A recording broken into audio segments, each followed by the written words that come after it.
stepping into the X Games at 13, bro, what was that like? That had to be a little overwhelming. And at what point you got comfortable? If you weren't comfortable then, how long did it take you to get comfortable at that level?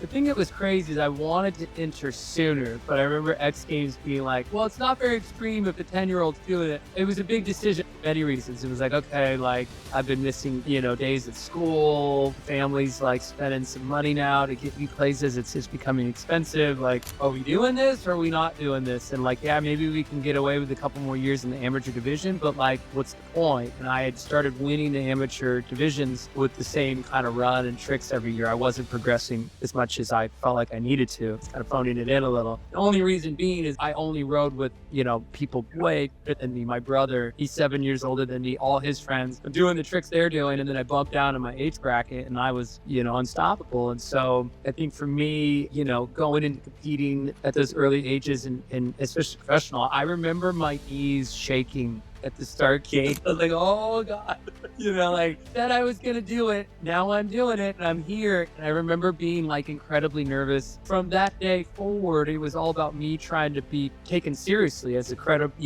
a legitimate snowboarder, professional, and me battling. They're like, oh, up next, future boy, Shaun White doing it. And I, and it was cool, obviously, to be considered the future of the sport, but like I wanted to be taken seriously now. And, my height, my size, all these things were kind of like keeping that from happening. So I don't think it really kicked in until I was probably like 15 is when I was like, okay, 13, 14, that was a good intro. I'm 15, put a little bit of meat on the bones. I got a little bigger. Let's go.